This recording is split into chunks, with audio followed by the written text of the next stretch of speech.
Break के बाद एक बार फिर आप सभी का स्वागत है और अब बात करेंगे किस तरह से वक्फ कानून आखिर किसे कहते हैं और वक्फ कानून से दिक्कत किसको है और क्यों है यह दिक्कत, इस बात को समझने की जरूरत है। पिछले एक वर्ष से वक्फ संशोधन बिल को लेकर सबसे ज्यादा चर्चा इस बात की थी कि क्या सचमुच हिंदुस्तान के लोगों ने 9.5 लाख संपत्तियों को दान कर दिया है। सवाल था कि क्या मुनम्बम के किसानों ने अपनी संपत्ति वक्फ कर दी थी। सवाल था कि क्या तमिलनाडु के 1500 साल पुराने चंद्रशेखर स्वामी मंदिर को वक्फ कर दिया गया था। फिर तमिलनाडु के कट्टुकोली गांव के 150 परिवार सड़क पर आखिर क्यों हैं। इस गांव के सैकड़ों लोगों ने वक्फ के नोटिस को लेकर जिला मजिस्ट्रेट से अविलंब सुनवाई की मांग की है। कुछ दिन पहले स्थानीय दरगाह समिति के दावे के बाद राज्य वक्फ बोर्ड ने यूजर्स क्लॉज लगाकर पूरे गांव को वक्फ संपत्ति घोषित कर दिया था। दुर्भाग्य है कि वक्फ बिल को जाने बगैर तमिलनाडु सरकार ने असेंबली में इस बिल के खिलाफ प्रस्ताव भी पास कर दिया। फिर इन किसानों को न्याय आखिर कौन देगा, यह सवाल भी पूछा जाएगा। लेकिन उसी तमिलनाडु के गांव तिरुचिंदरी में उत्सव का माहौल है। नए वक्फ एक्ट से ने उम्मीद जगी है उनको और उन्हें अपने 1500 साल पुराने मंदिर को वक्फ दावे से उन्होंने बचा लिया है। वक्फ कानून के विरोध में मुतवल्लियों के आंदोलन में प्रदर्शनकारियों को मौलानाओं ने समझा दिया है कि सरकार उनकी मस्जिदें छीन लेगी, दरगाहें छीन लेगी। लेकिन उनकी पैरवी में उतरे इंडी गठबंधन के नेता ये नहीं बता रहे हैं कि नए कानून में कुछ पुराने कानून बदले गए हैं जिसमें लोगों को इंसाफ मिल सकेगा। इससे वक्फ का उद्देश्य पूरा हो सकेगा।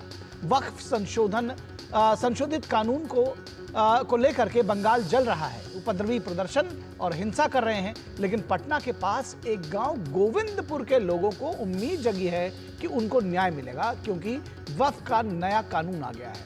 लोगों की उम्मीद जगी है कि उनको अपने पुश्तैनी घर में रहने का अधिकार मिल सकेगा। दरअसल इस गांव के लोग पुश्तों से अपनी जमीन पर रहते और खेती कर रहे थे, लेकिन एक दिन अचानक गांव की जमीन और घरों पर वक्फ बोर्ड ने अपना दावा कर दिया।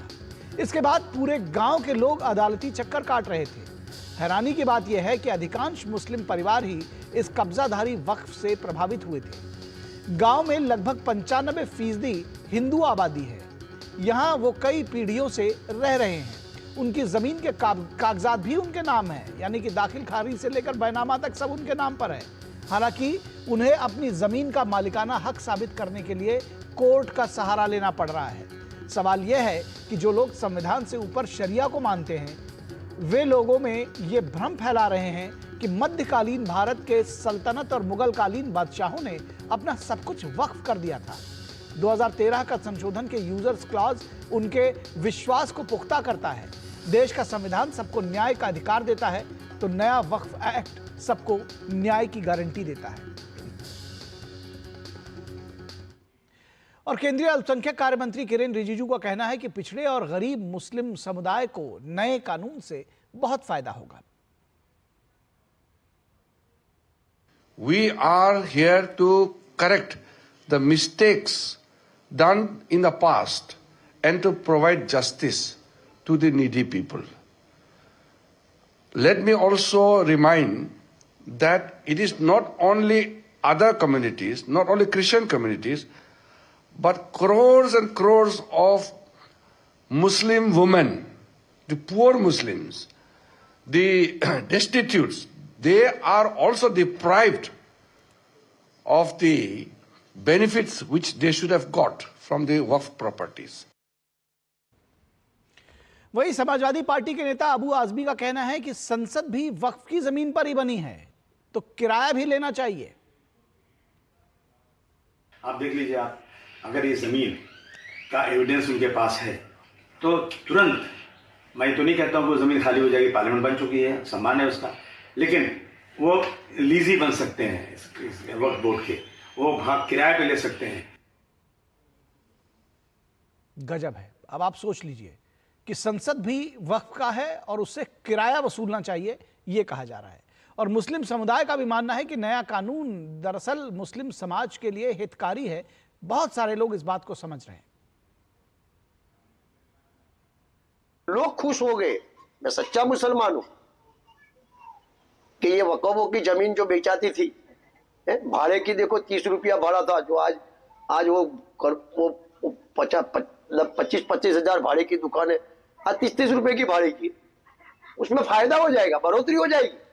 वो वक्फ बिल से मेरी मुस्लिम समाज को बहुत सा फायदा होगा, उनसे बहुत सा फायदा होगा। और जो आज मुस्लिम जो नहीं समझते, वो बोलते हैं कि ये वक्फ बिल है, उनसे मुसलमानों को नुकसान होगा।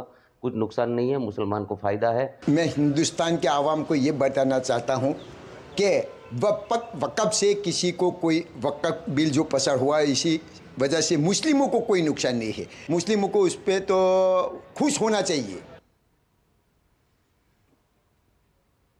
और इस पूरी खबर पर बातचीत करने के लिए हमारे साथ तमिलनाडु से, चेन्नई से हमारे संवाददाता रितेश रंजन जुड़े हुए हैं, और इसके साथ ही साथ विनोद मिश्रा, हमारे कंसल्टिंग एडिटर, वो भी इस खबर पर हमारे साथ बातचीत करेंगे। रितेश, सबसे पहले तो ताज़ा अपडेट्स आपसे जानना चाहेंगे, इस पर रिएक्शंस जानना चाहेंगे। तमिलनाडु के जो कट्टुकोली गांव है, 150 परिवार सड़कों पर उतरे हुए हैं। मुनम्बम के किसानों ने संपत्ति वक्फ की थी। सवाल था कि तमिलनाडु के जो 1500 साल पुराने चंद्रशेखर स्वामी मंदिर को वक्फ कर दिया गया है। बहुत कुछ दरअसल वहाँ पर भी चल रहा है, और इन सब के बीच में जो सियासत थी वहाँ की, डीएमके ने जो नया कानून वक्फ का बन रहा था, जब इसकी बात हो रही थी, तो उन्होंने इसके खिलाफ प्रस्ताव पारित कर दिया था विधानसभा में। जी हाँ, देखिए, जो अभी ताजा मामला आया है वो वेलोर जिले का है। वेलोर जिले में दरगाह है, और उस दरगाह के आसपास की जमीन है, उस दरगाह का जो वक्फ है, उसने गांव के कट्टुकोली, जो जिनका गांव का आपने जिक्र किया है, उस गांव के 150 लोगों को नोटिस थमाया है कि या तो आप ये जमीन खाली कर दें या फिर उसका उनको किराया दें। अगर किराया नहीं मिलता है तो ये इंक्रोचमेंट माना जाएगा और उनसे जबरदस्ती जमीन खाली करवाई जाएगी। ये नया मामला निकल के आया है। इससे पहले तिरुचंदरई जो है, त्रिची डिस्ट्रिक्ट में मामला खुला था, वहां भी करीबन ऐसे परिवार थे। और सबसे खास बात है कि इस गांव में भी 4-5 पीढ़ियां उस जमीन पर, उस इलाके में बहुत पहले से रह रही हैं। और जो स्थानीय रिपोर्टर हैं जिनसे मेरी बातचीत हुई, उनका यह कहना है कि ये लोग शॉक में हैं कि क्यों, कैसे ऐसा हो गया, जबकि इनके पास जमीन के सारे कागजात हैं। जैसा कि इससे पहले त्रिची जिले में हुआ था, त्रिची के त्रिचंदरी गांव में, जहां पे किसान और उसके लोगों ने कहा था कि उनकी जो है जमीनें जो है वक्फ बोर्ड की संपत्ति, वक्फ बोर्ड के अंदर आती हैं। लेकिन हालांकि अब जब अमेंडमेंट हुआ है, उसके बाद से तिरुचंदपुर के लोगों को तो राहत मिली है, लेकिन यहाँ अब एक नया मसला हो गया। अब यहाँ इनको किराया देना पड़ेगा। और ये मामला जो है, आज हिंदू मुन्नी के नेता जो हैं महेश, वो गांव वालों के करीबन 150 परिवार ऐसे घर थे जिनको लेकर के डिस्ट्रिक्ट कलेक्टर के पास ले जाया गया, और डिस्ट्रिक्ट कलेक्टर के ऑफिस में जाकर के धरना दिया गया, और उनसे कहा गया कि इमीडिएट, तुरंत इस मामले में हस्तक्षेप किया जाए और लोगों को राहत दी जाए, क्योंकि ये उनका पुश्तैनी जमीन है। जी, प्रशासन का क्या रिएक्शन है इस पर? प्रशासन का क्या रिएक्शन है? डीएम के पास गए, आपने बताया। प्रशासन का रिएक्शन है कि अभी मध्यस्थता करनी है, वक्फ बोर्ड के लोगों को बुलाना है। गांव वाले आज कलेक्टर ऑफिस के पास खड़े होकर के प्रदर्शन कर रहे थे, लेकिन वक्फ बोर्ड के प्रतिनिधि नहीं आए थे। तो जैसा कि सुनने को और सूत्रों से जानकारी मिल रही है कि एक समय तय किया जाएगा जिसमें वक्फ बोर्ड के लोग और दरगाह के लोग, ये और गांव वाले लोग सारे रहेंगे। उसके बाद इस मामले में पुनर्विचार किया जाएगा और मध्यस्थता की जाएगी। हालांकि एक चीज मैं बता दूं कि तिरुचंदूर के गांव में जब 2022 में यह किस्सा निकला था, वहां एक किसान को अपनी बेटी की शादी करने के लिए जमीन बेचनी थी, और जब वो जमीन बेचने गया तो उसको पता चला कि उसकी जमीन वक्फ बोर्ड की संपत्ति है, और बेचने के लिए उसको एनओसी लेना पड़ेगा वक्फ बोर्ड से। तो इसके बाद जो मामला गरमाया, तो तिरुचंदूर में तो खैर मामला निपटा दिया गया, वहां एनओसी की अब कोई जरूरत नहीं है। और अब नए अमेंडमेंट के बाद भी ये साफ हो गया है कि ऐसी कोई चीज नहीं होगी। लेकिन अब जो नया मसला आया है, इस पे देखना बहुत रुचिकर होगा कि आगे आने वाले दिनों में स्थानीय प्रशासन इसको लेकर के क्या कार्रवाई करता है। जी, निश्चित तौर पर। विनोद जी, आपसे समझना चाहेंगे, ये किस तरह का है, जहां 5-6 पीढ़ियां, जैसा कि बता रहे हैं रितेश भी, कि वहां पे पहले रह रहे थे और नया कानून लागू है। जरा था हमारे दर्शकों के लिए ये भी बताइए कि दरअसल ये स्टेट सब्जेक्ट है कि किस तरह से वो वहाँ पर जो वक्फ बोर्ड का गठन करें वो कर सकते हैं, क्या किस तरह से देखते हैं इस पूरे मामले में? मैं रितेश जी का ही जवाब दे रहा हूँ। आज जो केंद्रीय मंत्री हैं किरण रिजिजू साहब वो अभी मुनम्बम में हैं, और जो अभी हम लोग उनका एक प्रेस कॉन्फ्रेंस का बैठ चला रहे थे, वो मुनम्बम से उसी जो मछुआरे परिवार हैं उन्हीं लोगों के बीच में थे, तब वो प्रेस कॉन्फ्रेंस कर रहे थे। तो उन्होंने एक बड़ी बात आज कही है मुनम्बम से। उन्होंने कहा कि ये इस नए वक्फ एक्ट के बाद अब इस देश में दूसरा मुनम्बम नहीं होगा जी। तो आप समझ सकते हैं कि दूसरा तिरुचिरापल्ली का भी गांव नहीं होगा। अब वो तमिलनाडु के गांव को ये संघर्ष करने की जरूरत नहीं है। ये हमें लोगों को बताना चाहिए कि जो किरण रिजिजू ने कहा कि अब इस देश में दूसरा मुनम्बम नहीं होगा, इसका मतलब सीधा सीधी है कि अब इस वक्फ एक्ट में यूजर्स क्लॉज जो 2013 के संशोधन में कांग्रेस पार्टी की सरकार में डाला गया था, उस यूजर क्लॉज को हटा दिया गया। और इस यूजर क्लॉज को हटने के साथ ही अब कम से कम इन किसानों की जिम्मेदारी नहीं है कि उनको प्रूव करना पड़े कि ये जमीन उनकी है, उनका मालिकाना हक और उनकी चीजें ट्रिब्यूनल में देना पड़े। अब वक्फ को साबित करना पड़ेगा कि आपको किसने ये दान दिया है, किस संपत्ति का वक्फ करने वाला है कौन। ऐसे बड़े सवाल के शायद मुझे नहीं लगता कि ये मुतवल्ली जो हैं, जिनका एक पूरा गैंग इस देश में इस तरह के आंदोलन चला रहे हैं, इन सवालों को जवाब देने आ पाएंगे।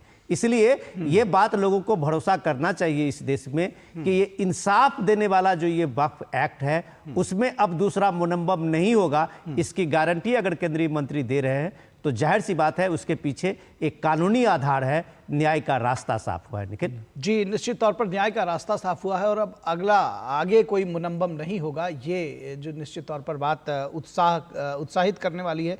और जो लोग दरअसल, जैसा कि अभी रितेश ने बताया कि जो 150 किसान परिवार हैं, उनके दिल से पूछिए कि किस तरह से अब वो इस बहस मुबावसे में पड़ेंगे, उनके साथ में वहाँ पर पंचायत बैठेगी, समझाइश होगी, और अच्छी खासी जो 4-5 पीढ़ियों से जो रह रहे थे, वो उनकी ज़मीन अगर चली जाए तो किस तरह से जिसके साथ होता है वही उस बात को समझ सकता है। मैं थोड़ा सा ऐड कर देता हूँ कि वो कंफ्यूजन अब ये दूर कर लेना चाहिए कि पूरे देश में राष्ट्रपति के मंजूरी के बाद नोटिफिकेशन भी हो गया है, ये वक्फ एक्ट पूरे देश में लागू है।